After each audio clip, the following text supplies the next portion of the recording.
dudes, there are so many dudes out there that need the help of people like myself and, other like therapists and divorce coaches, people that can help them navigate divorce if they need it. And they don't pick up the phone. They don't ask for the help because everybody has John Wayne syndrome. So we help with all the financial nuances of a divorce, alimony calculations, child support calculations, dividing up assets, you name it. We'll help with all those aspects. So if I knew how to treat her then that I know now, we would have never gotten divorced. It would have never happened. You're a man living in the modern world in a time when men and manhood are not what they once were. You live life on your own terms. You're self-sufficient. You think for yourself and you march to the beat of your own drum. When life knocks you down, you get back up because in your gut, you know that's what men do.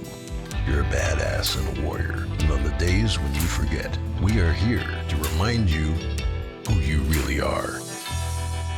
Welcome to the Sovereign Man Podcast, where we aim to make men masculine again. I'm your man, Nicky Ballou, and we have a very special guest for you today, Jamie Lima. Jamie, welcome. What's happening, man? Thanks for having me. Good to see you again. Good to see you. So, brother, folks here don't know you, who you are, what you do, what you're all about. Fill us in. Yeah, man. Well, I think you and I got to meet each other on my podcast. So thank you for joining me on mine, where we talked all things of the shitstorm that is divorce, right? So I have a specialization in helping people navigate the financial nuances of divorce. I've been doing this work for a long, long time, and that's how we got to know each other. But yeah, I've been in the financial world for like 20 years now, and went through a pretty nasty divorce myself a few years back, and decided to launch a company that helps people with all the financial nuances of divorce. We do all kinds of crazy stuff, like dividing up retirement accounts and making sure people get screwed with alimony, or they maximize their alimony, depending on what side of the coin you're on. But yeah, we do all kinds of crazy stuff relative to divorce. So tell me your story of divorce. What happened? Good question. How much time do we have? All the time we need, man. I decided in late 2016 or so, early 2017, that I had had enough, and my situation was such where I was kind of the agreement that we had was that we were going to have some kids, and we were going to raise a family, but there was going to be a point in time where she was going to ultimately, use the education and the experience and the background that she had to go back to work to help, financially and everything else. And it became abundantly clear that was not her vision of how things were going to go down after my youngest daughter, who's now 12, was born. And it was kind of time to like get back in the throes of things, get back into work, the swing of work, and that never came to fruition. So I was like, I'm not doing this. Like, this is not what my life was designed to be. This is not my vision of it. This is not what I want out of my life. And decided that I wanted a divorce in 2017. And Mickey, I was one of those guys where I was like, this doesn't have to be like cutthroat and all, like, it doesn't have to be like super expensive. We can probably do this on our own. Like, let's just like figure out how to make this the best it possibly can be given a shitty circumstance. And we'll go our separate ways, but we'll work together through this. And she looked me dead in the eye and said, I am going to make this as painful and as expensive as I possibly can. And I was like, oh, okay. So then I had to lawyer up, and, $85,000 later, I was divorced. It was a mess, long, drawn out, year-long, exhausting, expensive experience. And it didn't have to be that way. So,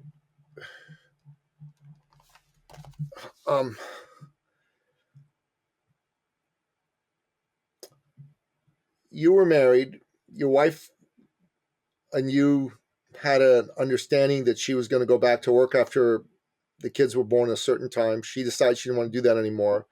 That didn't work for you. You wanted to get divorced. you wanted it to be amicable, and she didn't once that happened. Bottom That's line. the Cliff Notes version. Yeah. Yeah. I guess Yeah. my question is, are you surprised that she felt that way? I'm not surprised, Were but I you at don't the think time? what's that? Were you at the time surprised that she felt that way? I wasn't surprised that that would be her response.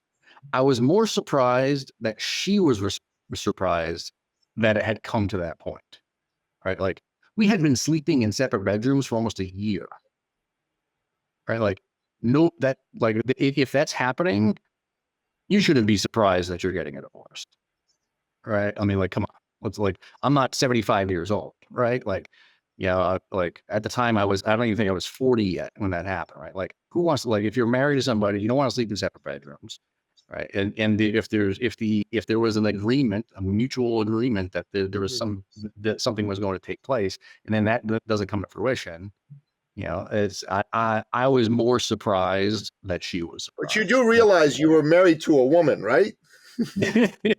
Like, I mean, I'm sorry, Jamie, but like, you're like you sound like I had an agreement with a woman, but everything I know about women is they don't treat agreements the way we men do. Like you and I make an agreement, we shake on it. I'm going to expect you to keep your word. I make an agreement with my woman. I'm kind of 3/4 expecting that if her mood shifts, she's going to change her mind. Which is why I'm such a proponent of prenuptial agreements for a lot of people that we work with, like because for that exact reason. But yeah, man, I mean, I don't know. I mean, I was obviously naive at that point, and I was like, all right, I guess we know what direction this is going, and here we are. Well, I mean, listen, what you're telling me, I mean, going through a divorce is shitty. Having the divorce cost money is bad for everybody, most especially the kids, because $85,000 that could have gone to your kids went to a lawyer, and that's fucked from my point of view. 100%. That's fucked and fucked. But everything, I went through a divorce myself. Everything I learned about women and how they operate, which I've spent a lot of time studying since my divorce, because I sure as fuck didn't know a lot before the divorce, is there's they don't agreements. Keeping your word is not a woman thing. It's not a feminine thing. It's a masculine thing. It's what men do. It's not what women do. I mean, throughout history, a woman could tell you this morning, "Hey, Jamie, you're the greatest guy in the world. I love you. I want to move in with you, and I'll fly to Texas and live in Texas with you. Let's move to Texas." And then she gets pissed off at you 10 minutes later, and she says, "Fuck you, go to hell." Right? I ain't going anywhere with you. I mean, my woman. I'm with a woman right now who's spectacular and fantastic, and she's very feminine and very emotional, and keeping her word ain't her thing. It's just not her thing. It's nobody's thing, no woman's thing that I know. With men, like if it was you, like I don't know, if you and I had an agreement around a business, for example, I said to you, Jamie, I'm going to hire you and have your services. Here's a handshake deal. I'm going to keep my word. I'm going to keep my word. I'll go. I'll like. I would need to have like a rock dropped on me and be physically unable not to keep my word. You know what I mean? But if it was my wife, they don't keep their word. That's a fact. They just don't. Well, I want you to be one of those people that takes my advice and gets a prenup the second go around. Yeah, that's if I get married again. I mean, this lady and I work together, and the prenups. Prenups, I think, are a great idea. Period. I mean, especially if one partner is way wealthier than the other, it just makes sense that you have a prenup for what you had before you came into the marriage, because otherwise you could totally lose everything you got. But yeah. Well, hey man, I mean, there's insurance for everything, right? You have insurance for your car, you have your insurance for your home, you have life insurance, you have insurance, to the nth degree and everything, right? I mean, we even have E&O insurance, errors and omission insurance for the work that we do to make sure if we make a mistake, we can protect our clients. But like nobody ever gets marriage insurance. Marriage insurance that's exactly what a prenup is. Yeah. Yeah. Marriage insurance. I think that's smart. But You there's know, such a stigma around it. There's such a stigma around it. And people don't want to talk about it. They don't want to say they got one. They don't want to talk about it with their significant other. All these other things, man, and it can blow up in your face if you don't protect yourself. yeah, no, that makes sense. I mean, that absolutely makes sense. But I also think it's, a man like you, if my son was getting married right now, the first thing I'd sit down with him and tell him is say, look, son, you can't expect her to keep her word like you would a man. You just can't. It's not going to happen. And if she tells you right now, oh yeah, someday I'll go back to work, and then she goes, you know what, I changed my mind. You should actually expect that. That's kind of like their nurturing instinct that comes through after they've had kids for a while. They want to stay with their kids. They don't want to work. And it's my ex-wife is a CEO right now of a company. She's like hardcore, like a nonprofit actually. She Mm. is like hard. She won the NBA case competition in Canada. Okay, like this is a smart, Wow. business-oriented woman. After she had her second child, she said, "If you can make all the money, I don't have to work. I'm all in." She told me that. This is before we got divorced. She said, "I'm all in," and I did. By the time other issues came back and blew apart marriage, I was actually pretty close to making that happen. But blew apart marriage. She went back into the world that she was in. She's the CEO of this nonprofit right now, global company. Global. I don't even know what to call a nonprofit. It's not really a company, but global organization, and all that. And she wanted to stay home. I mean, that's how they're wired. They're wired to have kids and stay home. Sounds like you So dodged a bullet. yeah, I don't think so. So, Sappy. I don't think so. I wish we'd have stayed together. I wish we'd have stayed Yeah. together. I wish that my kids didn't live in two separate homes. Honestly, Yeah. it's best for them if we'd have stayed in one house. At the time, there were other reasons she didn't want to be married anymore, and I was upset with her, and I didn't know how to. I didn't know how to be the kind of man who would be able to handle her issues then. And those issues were around my youngest son being born with a medical condition that almost killed him. Mm. And she freaked out, and I didn't handle it well. I handle her freak out by getting angry instead of calming her down, which is what I should have done. Wow. Yeah. And so the kids now, like, what are the ages of the kids? I forget. 16 and 18.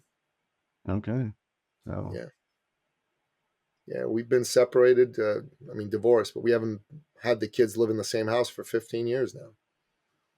yeah, It's that's it's all. a That's long. all. That's the environment they know, I guess, effectively, right? Well, one day I asked my sons. I said, you know, um, what do you love about your life? What do you not love about your life? What do you love about your mom, your dad, your brothers, all of that? Yeah. And the one thing they both said is, I wish I didn't have to go from house to house. Mm. And they said that, and that ripped me up. When I heard them say it, it ripped me right up. Yeah. I didn't want that. I didn't want them to have that. And looking at her now, she's a good woman who honestly was taught by this crazy world of ours that if your husband acts a certain way, divorce him, leave him. And she ended up with a guy after me who was a deadbeat and Mm. lived with her for years. She didn't get a prenup, and now she's got issues in dealing with him, and I feel horrible about that. I feel horrible about what that means for her, for the children. uh, I wish I'd have been enough of a man to be able to deal with her angst. With my current woman right now, I deal with her angst a lot better. That's just because I've been learning how to do that. um, and I don't know if we're going to get married. Candidly, she doesn't seem like she wants to, and that's okay. I'm good with it. I'm okay not to be Mm. married. Not looking Yeah. to have kids at my age. you know. Come on, dude. Yeah. So I don't know. But you It's want to be, you don't want to wake up like every 20 minutes at night and at our age. no, hell no, no, hell no. I don't know. I think it's important. What you say is important. Prenups are important, but I think even more important is to learn how to learn how to deal with a woman for a man, learn how to pick the right woman, because it's easy to pick the wrong woman. That's for darn sure. Too many guys pick the wrong gal. And do your best, do your darndest to keep the family together. I didn't spend $85,000 on the divorce, but I spent enough for it to piss me off, you know? Yeah. So, Yeah. Like you said earlier, it's just a gigantic waste of money anyway, it because is. all you're doing is paying for your attorney to send emails or file this form or do this thing. Like we never really stepped foot in the courtroom. You know, it'd be one thing if you spend that kind of money and you have, like, you know, a week-long case, you know, like on like a major case or something. I could see that, but for the work that was done and the actual time spent on the tasks, it's just money pissed away. I mean, like you said, just Yeah. taken away from the kids, frankly. You know, you're talking about, I mean, that money even 10 years ago, probably, you know, more than have doubled for college savings accounts. Yeah. I mean, but hell hath no fury like a woman scorned, you know? It's true. You lived it. You lived it. Yep. Yep. And, you know, now it's just a matter of, you know, now I'm on this personal mission of making sure that other people don't step on the same landmines, you know, but, you know, the thing that I've seen though, Nikki, is that dudes, there are so many dudes out there that need the help of people like myself and, you know, other like therapists and divorce coaches, people that can help them navigate divorce if they need it, and they don't pick up the phone, they don't ask for the help because everybody has John Wayne syndrome. Oh, brother, with all respect, I think what you're saying is true. At the end of the day, if you're stuck in that position, you better get the help you need, otherwise you're screwed. Yeah. But the help they need first is to not fuck up their marriage in the first place. Because the help you needed back then was to have someone tell you, don't expect your woman to keep her word. You like, I would have slapped you upside the head if you told me that and you were in my inner circle. I'd say, you really expected she was going to keep her word? Are you a dummy? Wake up. That's a girl. That's not a guy. You're sleeping with a girl. She's not a guy. She doesn't have a cock between her legs. She's not going to be like you. I mean, that's the first thing. The biggest scourge of our society today is how many damn divorces are taking place that don't need to take place. I mean, if a divorce is going to take place, and unfortunately these days they are, if you have no choice, that's one thing. But I think too many people, the first choice is divorce, not the last. Yeah. And I think at the very least, my own opinion is and this just, it's my opinion, for the sake of kids, it's way better to keep the family together. It's way easier on them. I mean, the stats on kids from intact homes versus kids from divorced homes are staggering. They're not good. Yeah. They're not good, man. You know, in terms of teen pregnancies, in terms of, kids that do drugs, kids that end up committing crimes, they're hair raising. I did when I saw those stats after we initially got split up. The first thing I did was I just said, what do I need to do to make sure they're not part of these statistics? And I just took a lot of time to make sure the kids spent a lot of time with me, and I made sure that they never heard a bad thing about their mom from me. I took all of it on me. I said, it's all my fault, not mom's fault at all. My kid, he was 3 years old, and he said, well, I know it's not mommy's fault. And I go, yeah, you're right. It's not mommy's fault.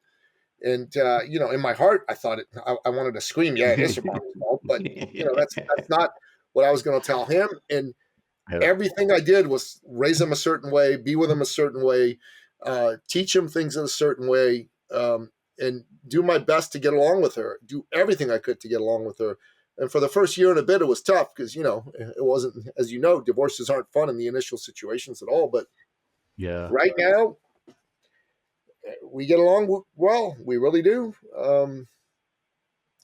And she's even come on vacation with the kids and me and my new lady. So. Wow. So it's now amicable and you guys are all getting along? Yeah. Wow. Yeah. And how does the new lady get along with her? They're friends. They're good friends, actually. They like each other. Good. It is. Trust me, it makes my life easier. I was going to say, don't fuck it up. No. I've learned my lesson. I've learned my lesson. I've learned my lesson. That's for darn sure. I mean, I hired some coaches. They got it through my thick skull that don't treat women like men. And I wish I just knew this before the whole divorce thing happened. If I knew how to treat her then that I know now, we would have never gotten divorced. It would have never happened. It would have stayed the way it is. But like you say, guys need help. I mean, I was smart. I got help when I needed. I had a lawyer. I had other people I brought into the play that we met with a couple of relationship counselors together. All of that, and it helped. And we negotiated what I thought at the time was a fair divorce and separation agreement. But still, it cost way too much money. Way too much money. Do you still think it was fair and equitable when you look back? Yeah, it was. I mean, better it didn't happen. Better we didn't have to spend the money on the fucking lawyers. Yeah. And all of that. But at the end of the day, what she asked for, I could live with, and I pushed back on a couple things, and she gave in on them, and I didn't have to spend nearly the amount of money you had to spend, but probably spent 15, 20 grand on lawyers, another 20 grand on fees. I mean, 40 grand. Yeah. No big deal. But there's guys who are spending millions, right? Guys who don't have prenups. Gals like my ex who didn't have a prenup with the next guy. That's terrible. That destroys their lives, right? Well, I mean, it's like you have all these people that are out there that are spending hundreds of thousands. I don't know about millions, but maybe hundreds of thousands of dollars on these divorces that are, they may be a CEO of a company, or they may just be built their wealth one way or another, and we're dealing with that. Then you have people like myself. I'm not LeBron James. I spent gobs of money. Or you have people like the Tom. I know you're wearing a Yankee shirt. I'm going to say it though, dude. Like, I grew up in Rhode Island, so I'm a Red Sox fan. I'm sorry. I'm sorry. Grew up in Rhode Island. No, I'm not a Yankees. I'm not a Yankees fan, brother. I live in Toronto. I'm a Blue Jays fan. I just wore the shirt because it's a nice looking shirt. Because of the Juan Soto decided to leave yesterday for $750 million or whatever it was. Wow, that's crazy. Like, you look at somebody like the Tom Brady Giselle scenario of the world, right? They had everything dialed in. They had and within just a few weeks, it's over. Right? Yeah, that's because listen. That's because she's an idiot. Like, honestly, like, she got mad because the man was pursuing his passion. And that's a case of a woman not understanding what a man is like. I think she was also fucking a karate instructor too. I think that doesn't help. Well, I don't know about that, but like, she's pregnant now she's pregnant with her karate instructors or kung fu instructor or taekwondo or whatever it is. Okay, well, good for her. But I mean, at the time when the two of them were married, for her to lose her shit because this man decided he was going to go back and play football again, and this had been his dream. Like, women need to understand that men aren't women, and they're not family first. It's not who we are. We're purpose first. It's they may not like it, but it's a fact. And a good woman understands that and respects that and won't try to force a man to shit on his purpose and choose between his purpose and his family. And that's what she did. And she fucked up her family over that. That's on her. That's not on him. That's on her. Yeah. I have no issue with what he did. There's no problem with a man like him going, you know what? I still feel the fire to play. She should have said, okay, keep playing. Family will be here when you're done. And he would have been done. He needed to scratch the itch a little bit more. Yeah, I mean, like, the guy when he went out and won a whopping six games that year, and the season was over. So it was over. But yeah, man. Yeah, I mean, like, it's just bananas the amount of money that's spent on these things. It is bananas. But I think men need to learn how to deal with women, and women need to learn how to deal with men. And her decision to break up her family over him trying to follow his purpose is a problem. It's a massive problem from my point of view. I think she did a really bad thing for her children, bad thing for her. Now she's got another guy that she's gotten pregnant from. Good for her, I suppose. But how's she going to feel about having kids with two different men? Yeah. Like, that's weird, man. I don't think women should do that, personally, but whatever. You know, Giselle. But he was, you know, he isn't the most upright guy. He was with Bridget Moynihan, and she was pregnant with his child, and he left her for supermodel lady. It's not exactly the most honorable thing a man can do, right? Hey, let me leave my pregnant lady for a hotter woman. I mean, God. Hello. Yeah, I don't know. And I guess when you at some point status wise, you just like rationality just goes by the wayside. Yeah, this is one of the thing that I think is a problem with um, the men's space today. You've got these younger men who are in their 30s who are going around telling men that, hey, if you make enough money or you're successful enough, it's okay if you sleep with multiple women. It's okay if you throw your girl aside when you find a hotter model. And I'm like, in what fucking universe do you think that's okay? That is not okay. That's the ego gratification of a teenage boy. You know, that's not okay. In my books, that's not okay. What Brady did was not okay. What his wife Giselle did to him was not okay. But, you know, that's karma. What goes around comes around. Yeah, You were a I was shit just to your gonna first say. woman. And, you know, God had your second woman be a shit to you to teach you a lesson. So,